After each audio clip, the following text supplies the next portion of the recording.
It's a full minute of dramatic countdown.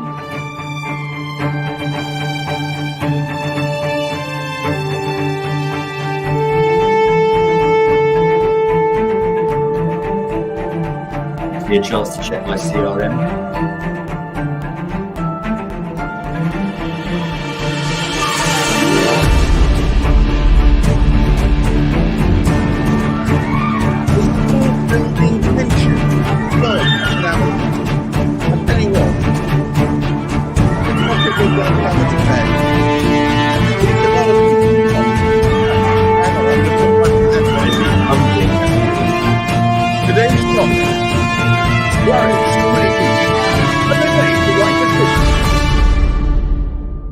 I can only hear a mumble in the background. Yeah, that's what most people say to me. Vidcom, bienvenue, welcome once again to another one of my live streams.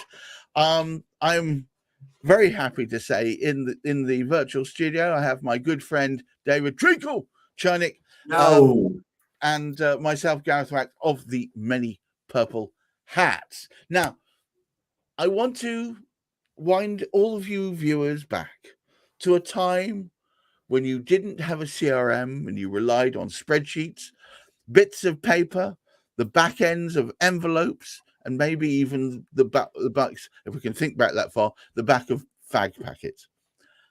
And I just want you to think back to the confusion and the pain and the misery that was choosing the right CRM. Because let's face it, even back 5-6 years ago, there were a profusion of them. Imagine that multiplied by 10, and that's the situation we have now. There are many and varied. There are free CRMs, there are very expensive ones, there are ones that are specialist for certain types of businesses, and there's some very, very mega generalist ones. But how do you choose it? David, what are your thoughts on how to choose the right CRM? Well, I mean, it's good to hark back to those times before CRM, because we did manage, and the other day, I don't know if viewers will remember, but I brought this out. Do you remember? Oh my God, that is something. So that was my little demo. Thank you for the music, by the way. That was particularly good. That'll probably get us blocked, won't it? No. It's actually out of copyright, so you're fine. But look, that's the original version of the contact database. So a lot of people think that CRM is a contact database. Yeah.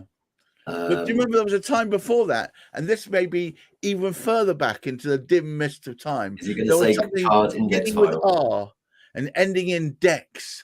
The rotary. Rolodex. The rotary. Yeah. You did lots and lots of little slots. You probably either put all the cards in, or you maybe write them out and you put them in. Right.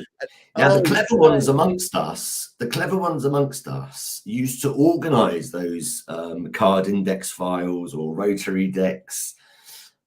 Yes, in order of alphabetical order, but we would pick out the ones. You used to be able to get little separators. Right? Yeah. Fancy ones, so you could actually separate it by topics or. Correct. You used to be able to get separators. Now there were the usual separators, alphabetical separators, but you used to be able to handwrite some of them. And I don't know what you were like. This is what I was like. I used We're talking about Filofax days now. Oh, well, I had the Filofax as well. Still got my commemorative Filofax. But we used to organize them by where somebody was in the sales cycle. Yeah, so I would have like my set of cards of people who I wanted to be calling that day because they were ready for closing. Okay. And this is how we organized things. So, you'd get on the blower to them, make sure that you'd send another fax, all of that kind of stuff. It was a pain in the neck, and we'd end up. I had mine separated into 4 sections: cold, tepid, warm, and hot. That was. I mean, in hindsight, I think I should have followed your things, but I mean, look, they were all workarounds. All of these were workarounds, yeah. And you'd see somebody who you thought was quite successful doing it a certain way. You thought, well, I'll try that. Yes. But then it might not work for you because you might be one of those disorganized people. So you'd have to have something different. I used to have piles of folders. So each folder was a client, and we'd put and I would organize them on my desk by importance. My Rolodex file was the people I wanted to call. I had some ones that were there, front and center for closing. It was a manual process. Yeah, I had box files all piled up on a shelf in front of me. With each one was an active client, and the end one was just full of random nonsense of people that I thought, or companies that I thought might fall into play. Right. So smart salespeople used to realize that selling was way more than just the gift of the gab, or a particular set of communication skills. It was way more than that. It's being like on top of your shit, organized your shit. These are things that to me even now don't come naturally. So I've always relied on systems and processes and all of that kind of stuff, right? And what's happened over the years is that technology has improved, and there have been advancements, and so a lot of these things have become easier. This did not start with AI automating stuff. No, God, no. You know what? People don't realize they've been born now. I swear, the stuff that's available now makes all the stuff that you and I used to do, scrabbling around trying to keep things into a logical order so that you knew what you had to do that day. That when you turned up, you set your to-do list up, then you knew which ones to follow up. All of that was all manual. We didn't even have really properly appointment. I used to use in the early days my watch to remind me at a certain time of day to go through all the active file to make sure I hadn't missed all that sort of stuff. Nowadays, if you're clever with it and you've got a half decent CRM, you can set it. You can set it to every time you make an outgoing call, you'd put the notes from it directly on there. There's a lot of them that you can even use VoIP set up through it, so it actually records the actual conversation as had and even transcribes it, and then the latest versions will automatically then create a thank you email that can send out to them, giving them the summary, with the AI doing the summary of everything that was said. Right. Oh my God, it's amazing. So but what we need to know is we need to know what it's doing. Okay. I mean, AI ain't worth shit unless you know what it's doing and you can be deliberate about its use. We've talked before about the use of AI for copy, for writing. Yeah. And how, the skills that we need to really sort of deploy here are in being able to give the right prompts and then being able to edit properly afterwards. Well, since the latest version of ChatGPT-4, the latest version of that, I can't remember what the increment is, you've now got to be even more deliberate, even more careful with your prompting. I think they've increased the language model, and unless you do that, you will still end up with very bland, very tedious responses. And the same goes with using a CRM. I'm going to name a couple. If you're going to use something like Monday, now the Monday is a brilliant tool, but the problem is it's all things to all people. So if you're not careful, you can end up with, and I've seen it happen, multiple shadow databases repeating the similar information, confusing the hell out of you, so you don't know where you're supposed to be going because it doesn't constrain you. It depends on your own abilities as well. So if you are able to set yourself up with a define a process and then transcribe that process into the CRM, you've then got to think about which CRM is apt. Right. So this is where we come to the crux of the matter, but we have to start with understanding what it is doing. Absolutely. And you mentioned a couple of things there which gave a hint as to some of the tips that I would recommend people use. So, most people, by definition, are going to be using the most popular CRMs. You mentioned popular one there, Monday. I mean, there's loads. People will have heard of HubSpot, Salesforce, Zoho, Pipedrive. There's loads. My goodness, the list goes on. High level, etc. I've got to say that these days they're all pretty good. They are all. I don't know of a bad CRM, but there are ones which lean towards one direction more than another. Correct. So this is so in terms of like choosing which one is right for you, it can be a minefield. I get asked this every week. I was asked it by a mate the other day. Of course you do. And I find myself, firstly, before I've even figured out what they want to use it for, or what their predicament is, I really try and first think about what industry they're in. This is. I mean, I've been like this for quite a while. Partly because a lot of industries will have industry-specific CRMs. Yeah.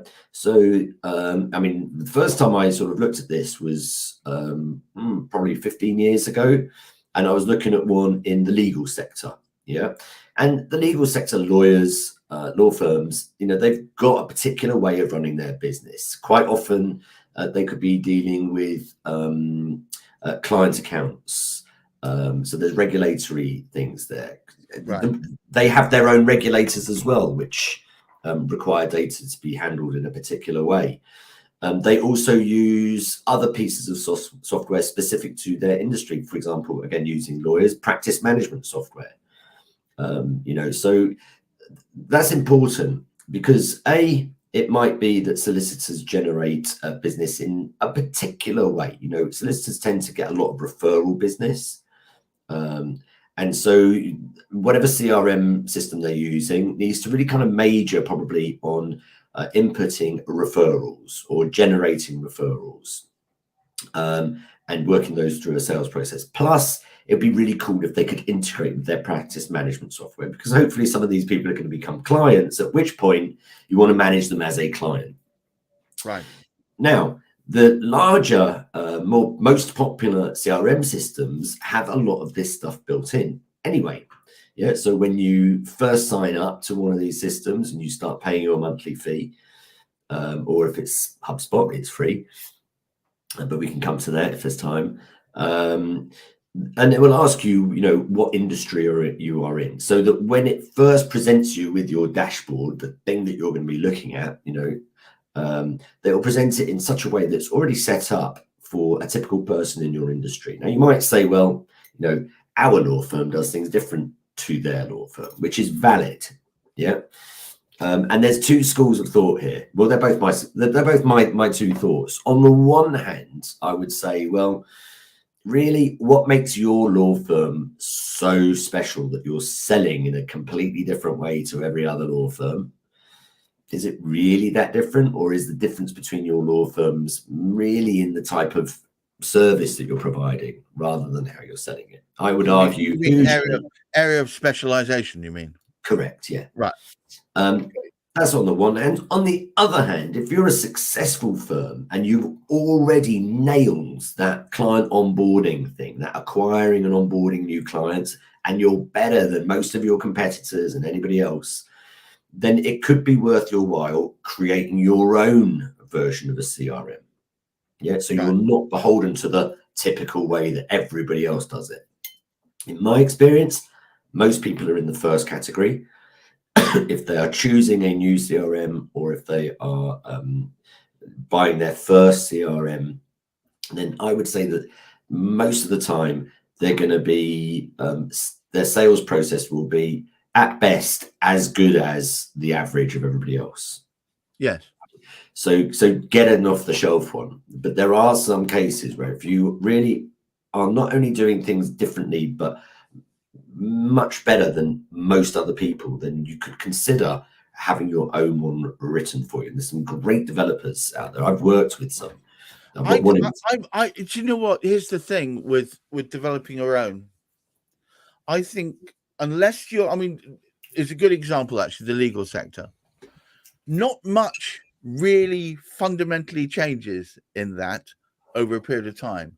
So therefore, much more attractive to writing your own bespoke CRM or solution overall, because you may have different ways of filing or systems that you want to integrate that might be slightly different from it, but the basic core focus will pretty much stay the same, pretty much guaranteed moving forward for the next umpteen years.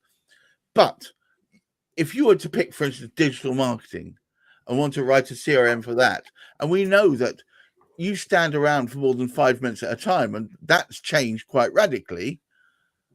You might think that creating a bespoke CRM for that might not be a good investment of money, because the likelihood that the aperture is going to change. Yeah.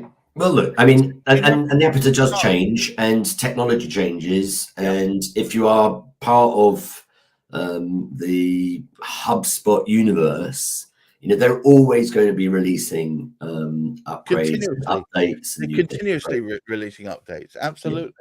So there's pros and cons. This is a strategic decision as to whether you make your own or you buy off the shelf. And as I say, most people are going to be buying off the shelf, and for very good reason, which is that these companies have got thousands, if not more, clients who are doing exactly what you are doing.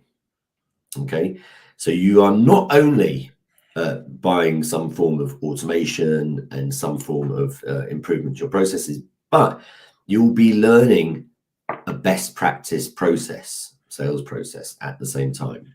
And also, you may find, and I've noticed this with many clients of mine, that the very act of taking on a CRM allows them to focus down on what they're really doing. That stuff that they may have just glossed over for years because it's worked well enough, so let's leave it alone. But when they actually break it down to work out, for instance, silly things, the fields that are required to go into the database, you're suddenly thinking, hang on a moment, it's asking all these extra fields that I've never really considered before. Maybe I should be collecting that kind of information. Exactly. So that brings us on to another thing, which is that, the majority of CRMs have so many fields, you couldn't possibly fill them all in. And if you tried, and if you forced your workforce to fill them all in, you'll probably have a rebellion on your hands. You probably have a workers' revolt. Exactly. Right. So we need to be selective about which fields we show, which means I think half the trick is working that out, isn't it? So it's a case of working out which fields you need, and also you're going to be doing some customization. Yeah, you're going to be hiding some fields and stuff like that. So one of the other criteria in choosing a CRM system that works for you is to get a view for how easy it is for you to customize it and to be able to do things like import your data and things like that. Now, they're all a bit of a pain in the neck. They're all fairly easy, but they're all different.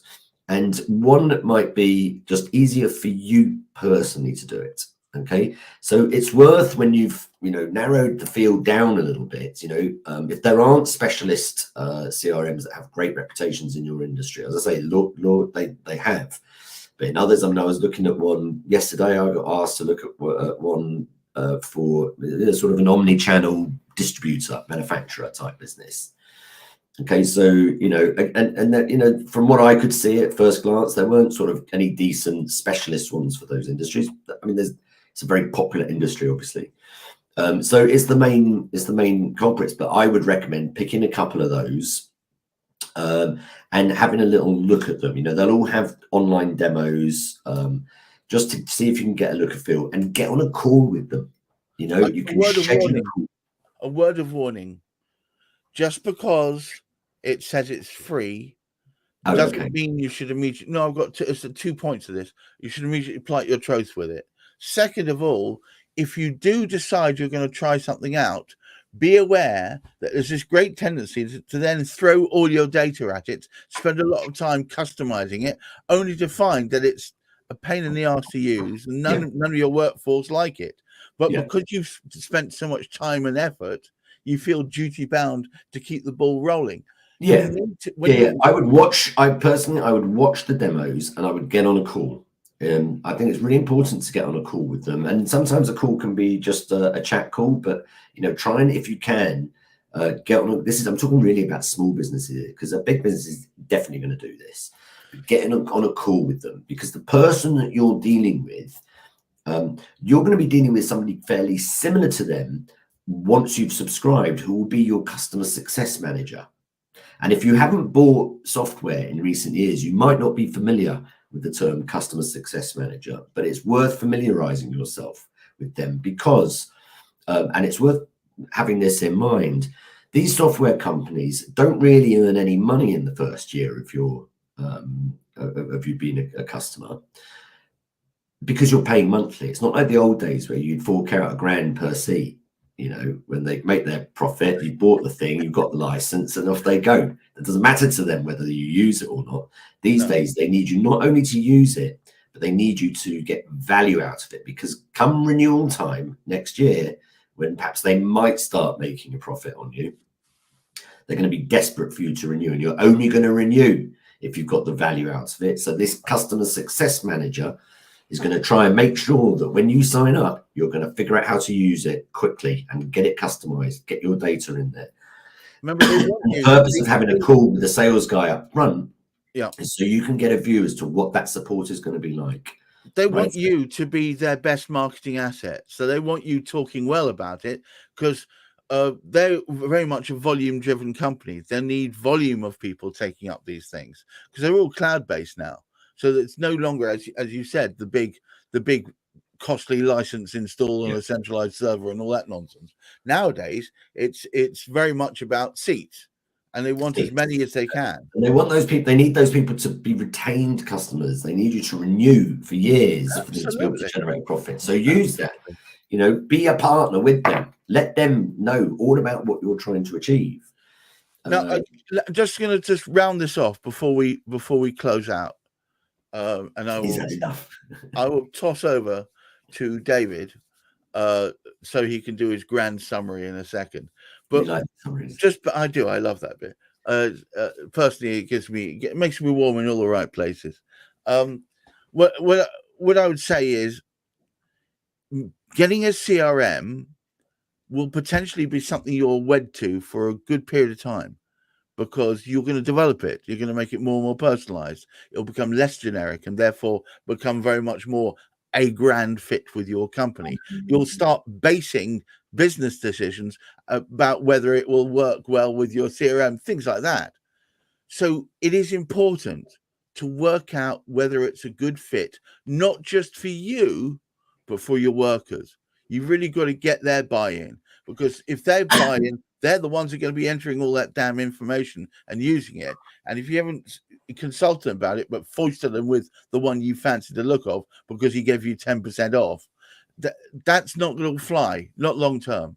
Yeah, I think it's I've had in mind sort of fairly smallish businesses that are really on the out, that starting off with their first or second CRMs here. I think we could do another one about enterprise scale if we want. Okay. But certainly in summary, Gareth is absolutely right. Have an eye on the future, definitely. But in summary, I would say first scout around to see if in your industry there are industry specific CRM solutions. Use Google and look up. This one was an omni-channel distributor manufacturer CRM. So take a look at those. Alan Rick has chimed in with the simple but effective comment of 100%, and I'm assuming that means the full 100%. Yeah, that 100% in agreement with us. Alan would always agree with us, I'm sure. So in fact, Alan, I think, has sold software before, if I remember correctly, into the city. Right. So he'll know. But find one that's industry specific. If there isn't one that's industry specific, then look for the main ones that perhaps your competitors are using, or your friends are using, or your suppliers are using, and just pick out a couple, but get on the phone to them. Apparently you're correct. There you go. Thank you, Alan. You're on a roll today. I'm correct. So we've got to look for those industry specific ones, or we find 2 or 3 that are more generic, but check that they have perhaps a module or a dashboard that is relevant to your industry. Because that's just going to make it easier for you to establish yourself. Get on the phone to them, have a call with them. These are the people that are going to be holding your hand through onboarding yourself as a customer, getting your data in there, personalizing your dashboard so you know what you're looking at. And also, and we referenced this during our conversation today, check on its integration with some of your other software. So we use the example of a law firm with practice management software. Just check that these things integrate with that. The question I had the other day was whether I think it was Zoho and HubSpot and Pipedrive integrate with MailChimp. Now, I think they all do. All right, but it's worth just checking these things. Yeah. If you are a heavy user of something like MailChimp or another application, and you don't have to abandon that, then use that. And many of these CRM systems will have other modules that do similar things to some of the things, other applications that you have. I mean, HubSpot, which we talked about, it's free CRM, and the main reason for that is that it's really a marketing software company, and that's where it makes its money. So it wants to hook you in with the CRM to get you as a marketing customer. And their marketing software is, in my opinion, brilliant, but it's very pricey. Alan's jumped in with a suggestion of the less annoying CRM, beautifully named. He's been using it for 10 years. It can't be that annoying if he's been using it for that long, I guess. Alan, thank you so much for your commentary. David, once again, thank you so much for your great insights, great conversation as per usual. Remember, guys, if you've been watching us, don't be frightened to throw more interest and comments our direction, and even suggestions of things to talk about. But as ever, I want you to keep your feet on the ground, but keep reaching for the stars. Thank you all for taking part, and have a wonderful weekend. Bye-bye.